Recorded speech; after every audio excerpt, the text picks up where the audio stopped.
Welcome to the Central Illinois Business Leaders Podcast, where business owners, thought leaders, and community champions from across Central Illinois come to share their story. The Central Illinois Business Leaders Podcast. Anything less would be uncivilized. What's up, Central Illinois? I am Derek Hayden. I am joined here with Garrett Ulmer. We are your hosts for the Central Illinois Business Leaders Podcast, powered by Zambu. Zambu is a delicious grapefruit or wildberry vodka-based spirit infused with a Brazilian buzz button. It's smooth, tasty, and leaves you with their signature tingle. Learn more at zambuliquors.com. Zambu, taste the tingle. All right, everybody, let's go ahead and introduce today's guest. Today's guest received her associate's degree from Lakeland College. She also earned her bachelor's at Eastern Illinois University and her master's degree from the University of Illinois.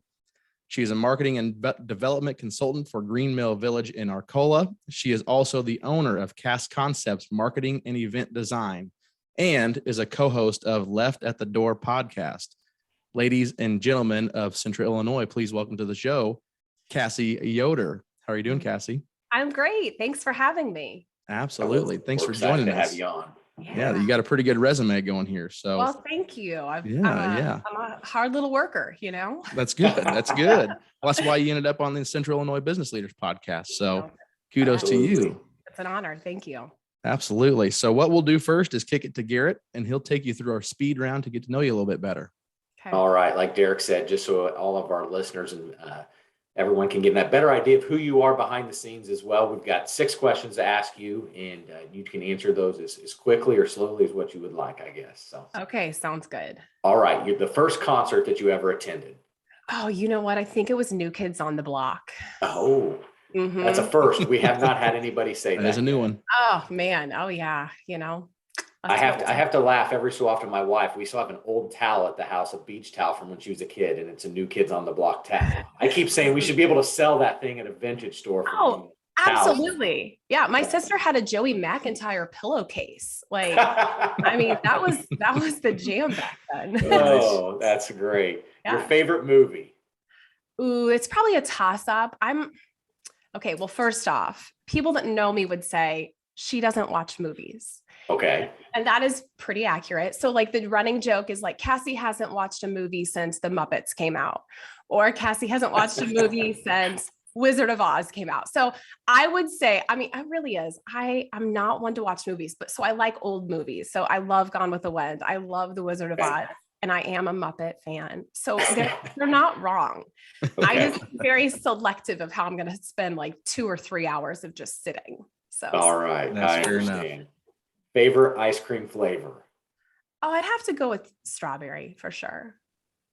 iPhone or Android? I am an iPhone person. I like everything talks to each other. Yeah. It's so much easier. It's just the simplicity. It really is. It really is. Mm-hmm. Favorite social media platform? Ooh, I would have to say Facebook. I like that it's a little bit more wordsy. So yeah. Yeah. And last but not least, why Central Illinois? You know what? That'll give you a little bit longer answer too. All right. Great question. Because I do remember back in the day, like I went into broadcasting, and I remember having advisors pushing and being like, you're not going to be able to do what you want to do and do what you love here in Central Illinois. Which you'll probably pick up on. I was kind of a little bit of a rebel, and I was like, well, I disagree with that. And I just felt like that was what was kind of preached to me constantly, was like, you're going to have to, if you want to go big, if you want to, really grow, you're going to have to leave this area. And I was like, okay, no, that's the challenge. And it's, I was born and raised in Sullivan. My family, my parents are still there. And, for me, I just thought there is no reason, especially once I shifted out of broadcasting and into public relations and marketing, I thought there's no reason that these businesses don't deserve attention and don't deserve focus and don't deserve coaching the way that somebody in Chicago would. Like, who's to say that? So I really think that in a lot of ways, that is what makes up like who I am, or the mission of, starting my marketing firm, is knowing that there's businesses that deserve that kind of help. and you can make it affordable for small businesses. That's what's, I think, also is like that trigger of like, well, people can't afford those things. Like, oh, well, hold on now. So I think that that's a great question because it really stems from like why I am still here. So yeah. Well, great answer. That is Thank a good you. answer. Yeah. Like to hear it. I like to hear that you're a rebel too. That's good every now and then. So Yeah, just got to shake things up. You can't just always go with the flow. Yeah. Awesome. Yeah. Well, you actually answered my next question, which was why'd you get into marketing? So we'll go ahead and go to the next one. So you're a Central Illinois born and raised individual. So you, I guess, tell me more about CAS Concepts. I know you mentioned the small business. How do you help small businesses in Central Illinois? What are some things you do with CAS Concepts? Well, we're a full marketing firm. So all the services that, when people think marketing firm, I think it kind of instantly, you get one of two ways. You're either like, oh, I can't afford that, or like, oh, that's not for me. I'm a small business. And, I tell the story. My parents owned a gym, and that my dad worked for UPS his entire life, and my mom worked for the school, but then they also then had a gym. And I just can remember when I was 16 when they opened it. So it was the perfect age to really start getting a feel for, how small businesses were run and the intricacies. And, you guys know this firsthand. Whenever people say that they're a business owner, I own a business, there is that misconception that it's like you're, eating bonbons and having margaritas, all hours of the day because you make your own schedule and stuff. And nobody works harder than a small business owner. Nobody does. Nobody puts more hours in, and you don't clock out ever. And so I saw how my parents, in so many ways from a business perspective, and then also from a marketing perspective, that, for them, maybe $300 was all they had that month for marketing money, and depending on the industry, there's car dealerships that can drop 10 grand a month, 20 grand a month. Small businesses are not that way. And so I would see the inconsistencies with their marketing and their outreach, because instead of having representatives or media outlets say, hold on, like, we need to make this to where it's consecutive and it's cohesive and you have constant branding, and what does your message look like? And instead it was, oh, cool, that business has $300 this month, I'm going to take it. That's going to pay for X, Y, and Z for me, And so they weren't helping businesses in the area. And I know that's the nature of the beast. And again, not everyone is like that, but it really was an opportunity for me to say, okay, we need to do business differently when it comes to small businesses. Like, how we operate with them and what they invest needs to actually make sense so that it gains them something. But when you are being the accountant and you're the HR person and you're also the delivery person, and then you're also the person that is like doing all of the ordering and the inventory. Okay, when do you have time to sit down and actually dream? And when do you have time to brainstorm? Maybe it's at night. Maybe it's like you're in the shower and those ideas come to you, but then when are you going to put them into fruition? And so that's really what has led me down this path of like knowing that businesses, if we can go to and have a cup of coffee, if we can have lunch and we can have those conversations, that we're that missing piece in your wheel. That's like, hey, we're that cog. We can make that happen. What are those things? Dump those onto us. Let's sort through it. And then let's make a plan that works within a budget that works as well. Instead of doing these one-offs, like that doesn't help anybody to just blast something out for 2 weeks. And then you walk away. There's no conversation as to like, how did this work? Was it effective? What are the numbers? It's just a matter of like, well, you can get to say that you did X, Y, and Z. You blasted it on Facebook, or you put it on the radio, or you did the TV. All those things work, but they have to work properly for a business. So I think that's where we come in and we say, okay, let us be the middleman and let us help you, with those conversations and those plans. So when it comes to a business owner, your first meeting, if they're kind of in question of what all services you do offer, because it sounds like you're a full service marketing firm, do you do web design, Facebook? Do you do posting and ads, or just ads? Yeah, we do everything. We do it all. And we joke and we always say, how they say, like, don't be like a jack of all trades, but I joke and I say, because of our team, we are able to be what you need us to be. So, we have a leg that is videography. So if there's videos that needs to be done, if there's content that needs to be created, brand identity, website, social media management, and everything looks differently depending on the business. We have partnerships with some businesses that they are, let me give you a perfect example. I know that a lot of companies get content from maybe the franchise or something like that. You guys might be in that same boat from an insurance standpoint. And so you may have things that are automatically posting because you're getting that content already, but that content doesn't feel like anything, you know? And so that's really where we say, okay, we can work within those parameters and we can be an add-on. And so that way, really in a lot of ways, yes, we're a marketing firm, but we're storytellers. So how do we tell the story as to who you are as an individual? Because if people know who you are as an individual and what you're working for and what you're working towards, and you have a family and you have kids and you're going to soccer games, you're a person. They fall in love with who you are and trust who you are. And then the business part of it, your product, your services, those sell themselves.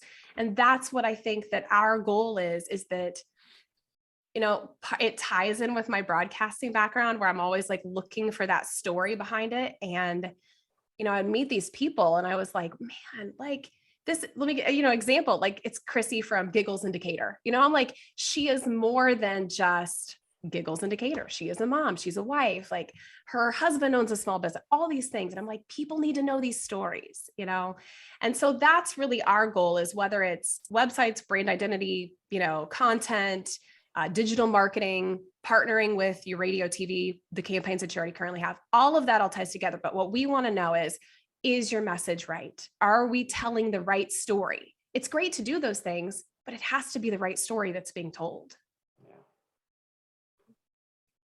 That's great. Yeah, I completely agree. I know a lot of small business owners get very overwhelmed with, the thought, which sounds like you're trying to solve that problem for small business owners. And Garrett and I use video a ton in our marketing, just because we feel like that has connected with our marketplace, with our audience. Yeah. So we try to give tips and tricks to other business owners that are either clients or community members that ask us questions.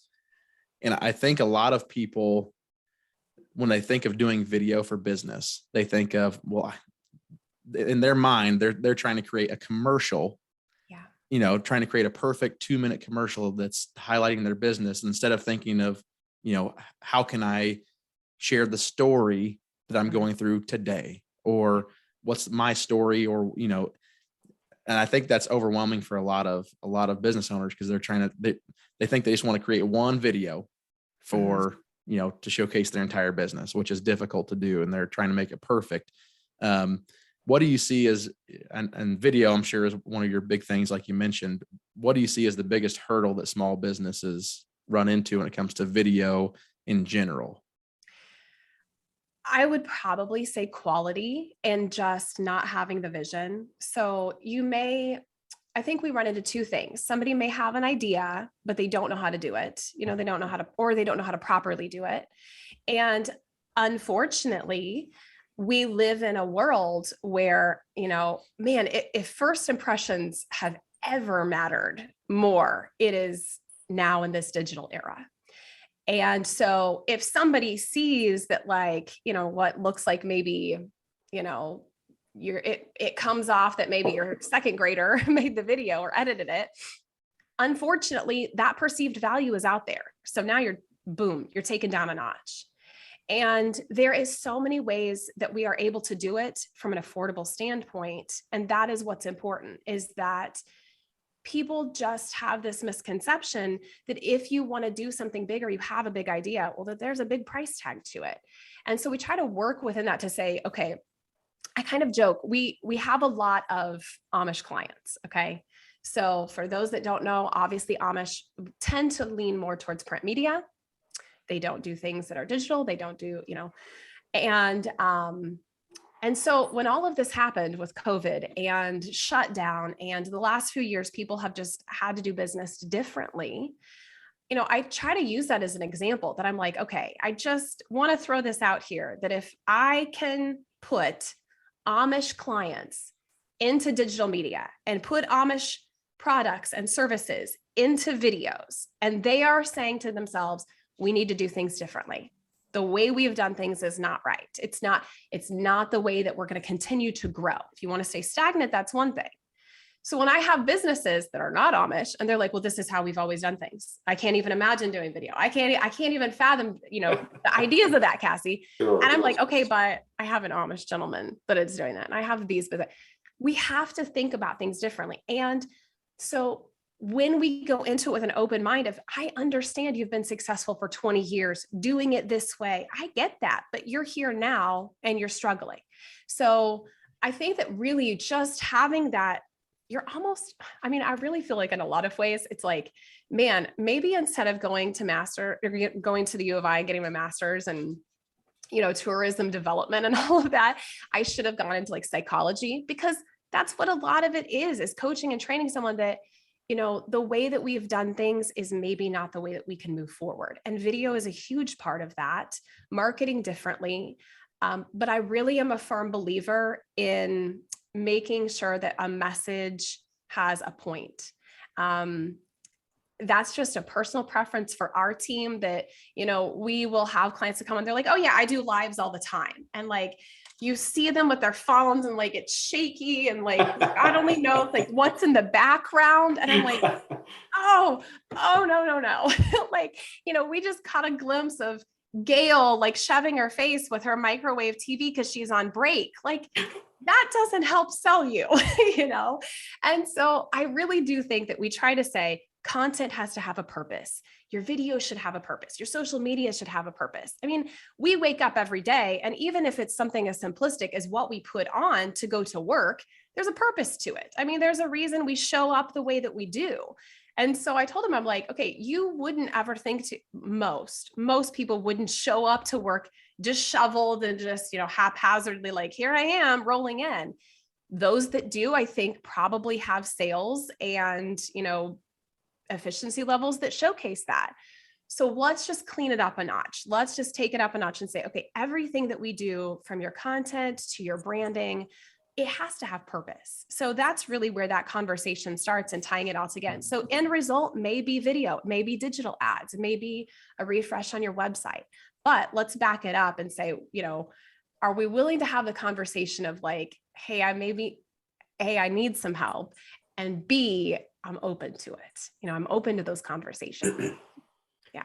It sounds like you're fairly diverse with the type of clients that you work with, or are you more specific, or is it just a general broad area, or do you have a niche that you like that type of industry to work with a client? Well, when we first started, some of our clients were primarily in the tourism industry, but okay, tourism bleeds into retail, which bleeds into everything, And so I will say that when we first started, my background, I was going into events. I worked at Allerton, I did events on the side, and those were some of the, hands down to this day, some of the greatest years of my life being over at Allerton. But with events, corporate events or private events, you need collateral. You need things to, when people walk in the door, here's what's happening. Here's the, all these things. So all of a sudden, it's more than just events. You're marketing, you're branding for them, you're building the collateral. And so all of that has really just compounded since 2005. So Cast Concepts, though we're a full marketing firm, we then have an umbrella that we started during COVID, during 2020, and it's called Prairie Commons Business Collective. And the businesses that fall more under that umbrella are what we consider to be boutiques, mom and pop, small businesses, and they're very specialized. So when it comes to those businesses that are underneath that umbrella, it is because primarily we are leveraging our agency ad buys and our potential as an agency as a big dog to be able to come in and say, hey, let's leverage this for you. But these mom and pop businesses typically don't have that person doing that. So it has always, and it kind of ties back to that story with my parents owning a business where I would know that, XYZ corporation, because they're large, was going to be getting a TV spot for $40. And then when my parents would call, they'd be like, yeah, we can get it for you. And it's only going to be 120, okay, per spot. I'm like, okay, well, something is really messed up here when a small business, and I get it. I get the quantity makes a difference. So what we try to do is we say as an agency, we're like, okay, no, we are going to pass those off to the small businesses. That is who is struggling. That is who makes up our economy. So when those businesses go away, that is the biggest impact that we have on our communities. So you may not go to, I don't know, Bill's popcorn shop every day. I get it. But you know what? At Christmas time, you want Bill's popcorn shop to be there so that you can buy your gifts. And so all these businesses, we have to figure out a way to help them throughout the year and in small increments that works within their budget. And Prairie Commons does that. So most of them have the same demographic. They all have kind of they're trying to hit the same target audience. And so we're able then to leverage those ad buys from a digital perspective. There's Etsy shops on there. So they're local people here in Decatur, Champaign, Sullivan, Springfield, all of our area. And yet, when the crafting shows shut down, the vendor fair shut down, income stopped for those businesses. Some of them don't have brick and mortars, or some of them were trying to get brick and mortars. We've got to start somewhere. So we really try with that entity of those small businesses under the Prairie Commons Collective, help them get their business off and running so that then when we do see that Main Street has a 1,200 square foot building that's open, I can say, hey, let me team up with the developer. Let me team up with the real estate agent.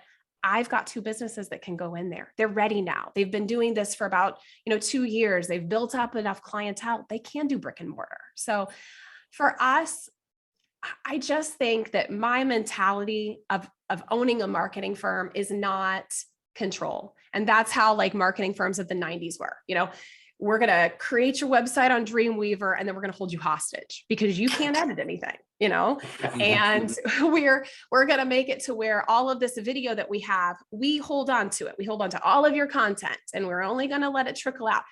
We don't do things that way. How does that help a business? We set up businesses so that they can thrive, that if they want to add a product into their website, we coach them on how to do that. What happens is 9 times out of 10, we have built that type of relationship and that type of coaching with them that we don't need that kind of control because the partnership is there. So when they need something, Cassie, I have 10 new products. I don't have time to do it.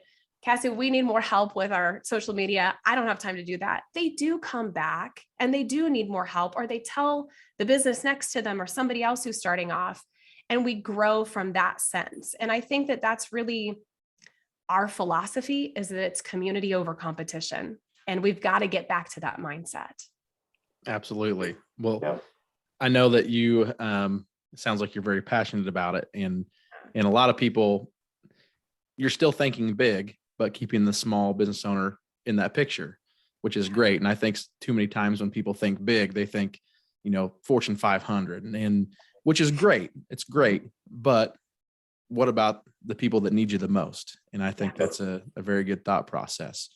So I've been taking some notes here, and I've got 2 points I think that business owners that are listening would find valuable. So earlier on, you mentioned a small business owner.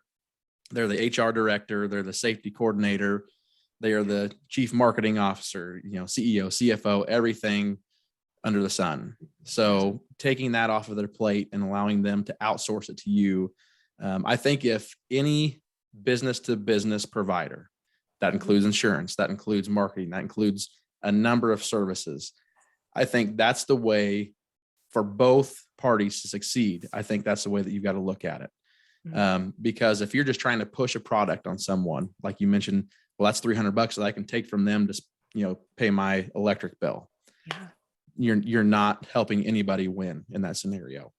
No. If you are focusing on solving a problem for a business owner, whether that be marketing or risk management, in our case, they're looking for help. They need help. They opened their business because they were passionate about a certain thing. It could have been clothing if they're a boutique owner. It could be, a oil change facility if they're passionate about cars.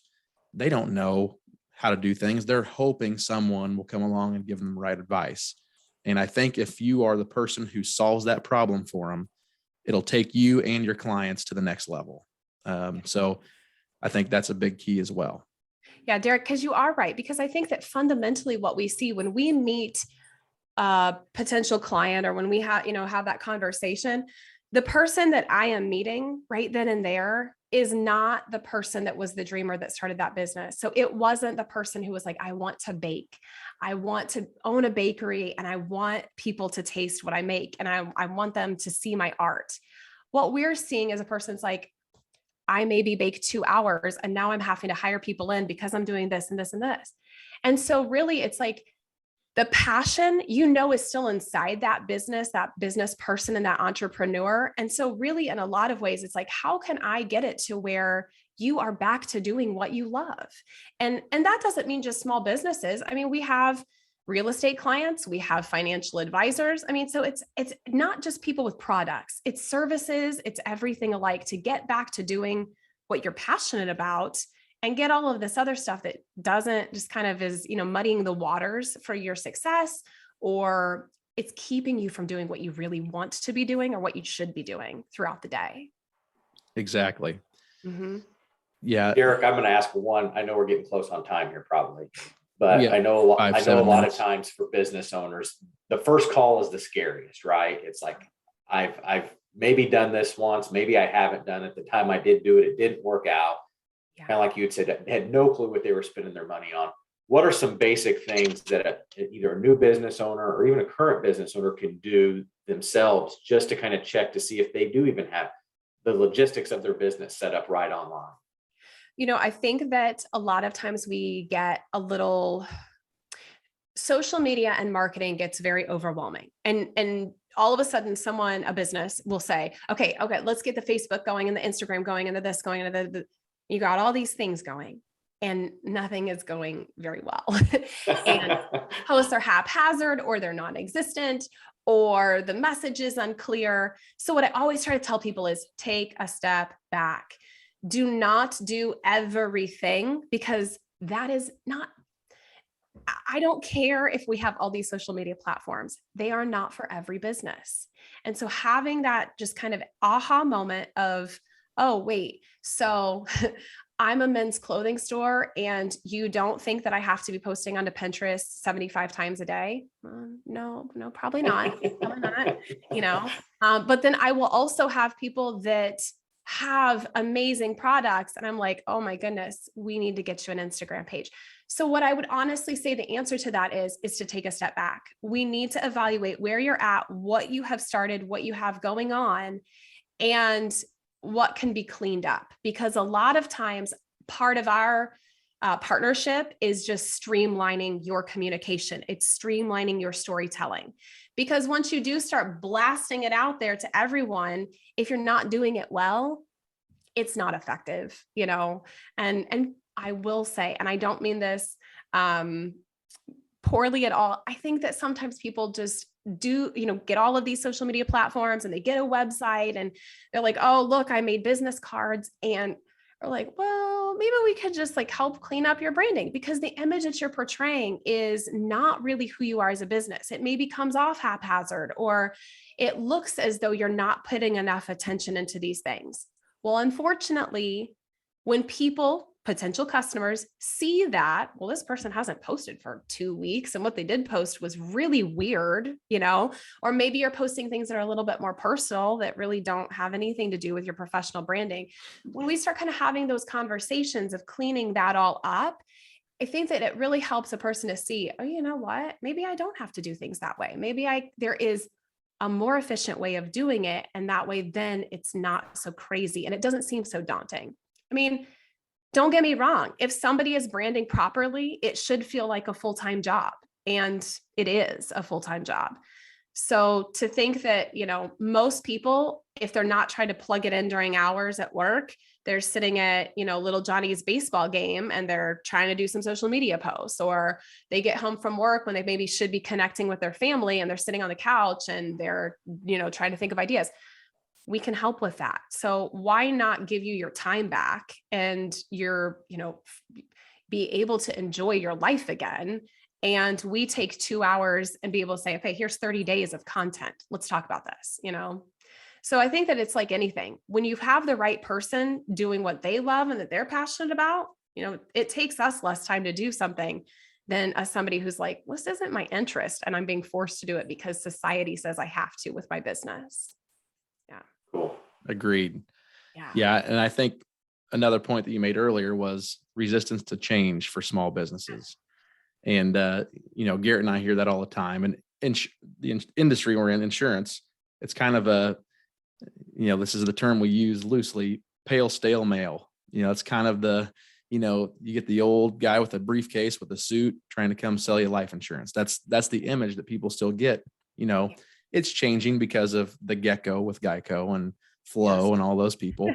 But, it still has a very stale image around it. So, especially older agency owners, what you'll find is, we've been doing it this way for 20, 30 years, but then you say, okay, how about this? Hey, Siri, get me an insurance quote. And then it pops up. There you go. Yeah. Tells me where to get an insurance quote at. They're not picking up the yellow pages anymore to go flip through and find an insurance agent to call, or they're clicking on, so it's difficult because you have seen success in the past with what you're doing and have done. But at the same time, if you're wanting to keep up, with the marketplace, you're going to have to evolve. And that's a difficult discussion. So I guess as time winds down, how do you have that discussion with your clients or potential clients, Cassie? We try to educate them. I really will say, owning a marketing firm, I've taught marketing at the collegiate level. And I think that was part of, that conversation is seeing, is there a way that I can stop it before it happens? Like, how do you get when I have a meeting with a business and they're at this point, they're like, oh, I don't know what to do anymore, but could we have educated them at the collegiate level to do things differently? And I think that's a huge part of that. But for those that don't go to college and that don't get that training or that education, I think there has to just be an openness to say, I think that it is worth having a cup of coffee with this girl and seeing if there's something I can tweak or do a little bit differently, and from there, even sometimes just, I believe that when people talk about brainstorming sessions, I know sometimes businesses are like, especially if it's internal, they're like, oh God, I'm with these people all day long. Like, I don't want to sit down with them again. Okay. But I do think when you bring in outside ideas and an outside person to brainstorm with you, all of a sudden you start realizing that maybe Jim down the hall has had some really good ideas, but guess what? You just don't have time to facilitate those ideas. So all of these people have a voice and really may have ideas for your business on how to grow and do things differently, but you just need that one person or that team to come in and say, here's how we can make those things happen. And so it really is about education. I think we come in from that perspective of, this is where you're at, this is where you want to be, and here's the steps that it's going to take to get you there. Now, we can do those as long or as short of a time process as you want. We can look at your budget. That has something to do with it too. But ultimately, I think it's really about coaching people. And within the last few years, the idea of coaching, the idea of the investing, you're reinvesting. And that's what I say.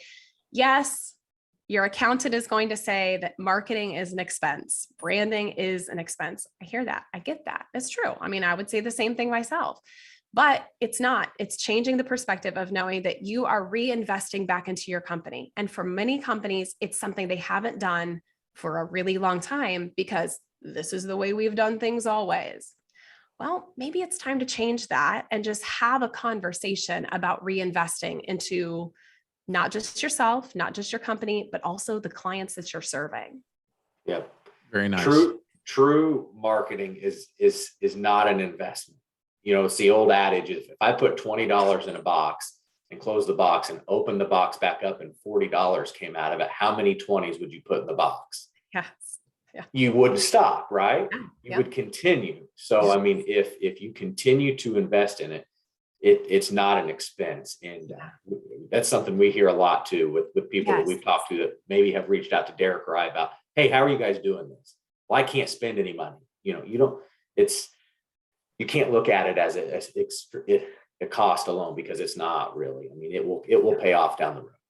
Yeah. And I mean, I will tell you, I had the most difficult client ever, and that was my dad. And, and he was that way. He would always joke and say, well, when you put a coupon into a publication and it's, blah, blah, blah, why aren't those coupons just coming back in? And I was like, Dad, like that is a coupon for milk. Of course, somebody's going to tear that off and be like, of course I want 99-cent milk. I'm going to go take that into the grocery store and use it. Your value of your product, the value of your services, the extent of those services, and the ongoing relationship of services for those in that type of industry, a coupon is not going to work, just throwing it out there and instantaneously assuming. And that is hard, educating somebody on the difference between marketing and branding, that you want to just be continually hitting them with that message so that when they are ready to get your product or your service, they do say that, oh, you know what? I remember this person, or I heard this on the X, Y, and Z on TV. I heard this, or I saw this on my social media, and it hits me with it every time. That is an investment. And you are right that it's like sometimes people don't just walk in the door and they're like, saw you on TV, or they don't just walk their phone in and screenshot and be like, I just got this ad 15 minutes ago and I'm here.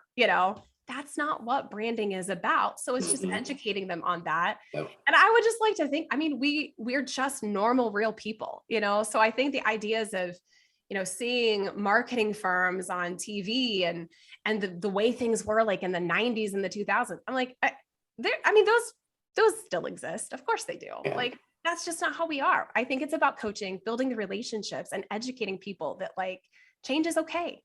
Moving forward is okay. Is it scary? Of course. Is it an investment? Yes. But I think it makes a difference between those who say, I'm ready to thrive. I'm ready to build my business. I would love it if I could hire more people because we've got an influx of sales. Like, that's what I think. I don't know. You just want to get excited again about your business. And that's really what it's all about, especially making sure that Central Illinois continues to grow. That's awesome. Spot on. Yep. Well, Cassie, time flies, but we are close to our time. Before we hop off of here, how can listeners find you online? So they can hop on and go to castconcepts.com. And there's a little portal. You can text me, you can call me, you can email me, whatever you feel more comfortable, and then same with, if you're a small business, it's looking to underneath and get more information because, about Prairie Commons Business Collective, saying like, I don't have a huge budget.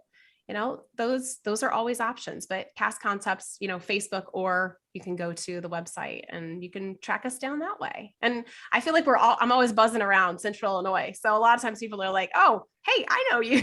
Yeah. Yeah. So yeah, awesome. You can just track me down. Yes. Well, very cool. So all you listeners out there, make sure you contact Cassie for marketing questions. And while you're listening to the podcast, make sure you're subscribing on whatever platform you consume podcasts on, iTunes, Stitcher, Spotify. Also, while you're there, please leave a review. You can also follow us on LinkedIn and Facebook and engage with our guests there as well. Until next time, Cassie, you have officially been civilized. Thanks for coming on the show. Thanks so much, guys. Thanks, Cassie. Have a great day. You too. Thank you for listening to this episode of the Central Illinois Business Leaders Podcast. You can find us on Facebook at facebook.com/CIBL Podcast. You can also follow us on LinkedIn. Don't forget to subscribe and leave us a review. It's the civilized thing to do.